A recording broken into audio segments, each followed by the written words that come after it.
This video sponsored by BuyMode. இந்த ஆப்பில் நீங்கள் பர்ச்சேஸ் பண்ணக்கூடிய எல்லா விதமான ப்ராடக்ட்டும் உங்களுக்கு ரொம்ப மலிவான விலையில் கிடைக்குது. இதில் நிறைய ஆஃபர்ஸ் அண்ட் கூப்பன்ஸ் ப்ரொவைட் பண்ணுறாங்க. ஸோ இதோட லிங்க் உங்களுக்கு டிஸ்கிரிப்ஷனில் கொடுக்குறேன், யூஸ் பண்ணி பாருங்கள். ரத்தத்தில் ஜெயலலிதாவுக்கு சிலை. கராத்தேவில் சாதனைகளுக்கு சலிக்காதவர் யார் இந்த ஸ்ரீகாந்த்? இரத்த புற்றுநோய் பாதிப்பால் சென்னையில் உள்ள தனியார் மருத்துவமனையில் அனுமதிக்கப்பட்ட ஸ்ரீகாந்த் நள்ளிரவு காலமானார். கராத்தே மற்றும் வில் வித்தையில் பல்வேறு சாதனைகளை செய்த ஸ்ரீகாந்த் யார் என்ற விவரங்களை பார்க்கலாம். 1990களில் தனியார் தொலைக்காட்சியில் சமையல் நிகழ்ச்சியை தொகுத்து வழங்கிய பலருக்கும் அறியப்பட்ட முகமாக மாறியவர் ஸ்ரீகாந்த். அதே போல கடந்த 2001ஆம் ஆண்டு வெளியான நடிகர் விஜயின் பத்ரி படத்தில் பாக்ஸிங் கோச்சராக நடித்துள்ளார். நடிகர் விஜய்க்கு குத்துச்சண்டை பயிற்சியாளராக நடித்து அசத்தியிருப்பார்.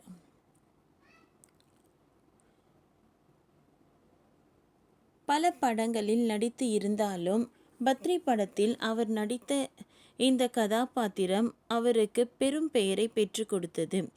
3 முறை உலக கராத்தே போட்டியில் வெற்றி பெற்றுள்ளார்.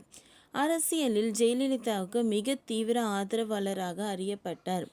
ஜெயலலிதாவின் கவனத்தை ஈர்க்க ஹாசினி செய்த செயல்கள் ரொம்பவே வித்தியாசமானது.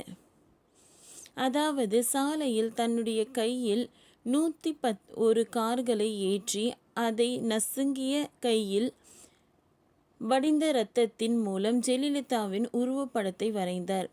இது ஜெயலலிதாவின் கவனத்துக்கு போனதும் அவர் மிகவும் அதிர்ந்து போனதாக சொல்லப்படுவதுண்டு. இவரை நேரில் அழைத்து அவருக்கு அறிவுரையும் கூறினர். அதே போல சொத்து குவிப்பு வழக்கில் ஜெயலலிதா சிறை சென்ற போது அவர் விடுதலையாக வேண்டும் என வேண்டி தன்னைத்தானே சிலுவையில் அறைந்து பிரார்த்தனை செய்தார்.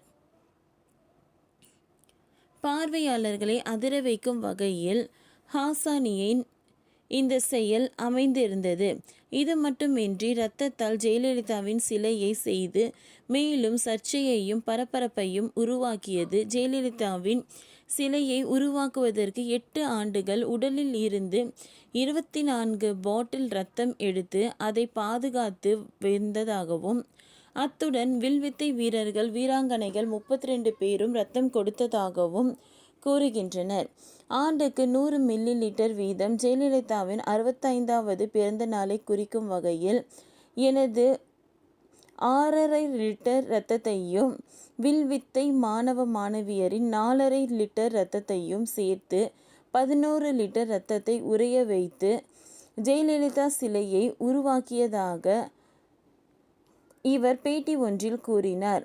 இது போன்ற செயல்கள் ஜெயலலிதா கடும் அதிருப்திக்கு உள்ளானதாகவும் பல முறை கண்டித்துள்ளதாகவும் பேட்டி ஒன்றில் கூறினார். கடந்த 2016ஆம் ஆண்டு தமிழக வில்வித்தை சங்கம் என்ற அமைப்பை தொடங்கி அங்கு பயிற்சியாளராகவும் செயல்பட்டு வந்தார். கடந்த 2021ஆம் ஆண்டு தனியார் யூடியூப் சேனல் பேட்டி ஒன்றை அளித்தார். நேர்காணல் எடுத்தவர் வேண்டுகோளை ஏற்று அவர் பயிற்சி கொடுக்கும் போது அவரை லேசாக முகத்தில் தாக்கினார். அப்பொழுது நெறியாளர் வலியால் துடித்தார். இந்த வீடியோவும் சமூக வலைதளங்களில் தற்பொழுது ட்ரெண்ட் ஆகி வந்தது. அவ்வப்போது தனது அதிரடியான மற்றும் வித்தியாசமான செயல்கள் மூலம் கவனம் பெற்ற ஷாசன் ஹுசைனி புற்றுநோயால் பாதிக்கப்பட்டு சென்னை தரமணியில் உள்ள மருத்துவமனையில் சிகிச்சை பெற்று வந்தார்.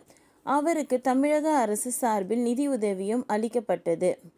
ஓகே ஃப்ரெண்ட்ஸ், இந்த வீடியோ உங்களுக்கு யூஸ்ஃபுல்லாக இருந்தால் லைக் பண்ணுங்கள், ஷேர் பண்ணுங்கள், சப்ஸ்கிரைப் பண்ணுங்கள். தேங்க்யூ.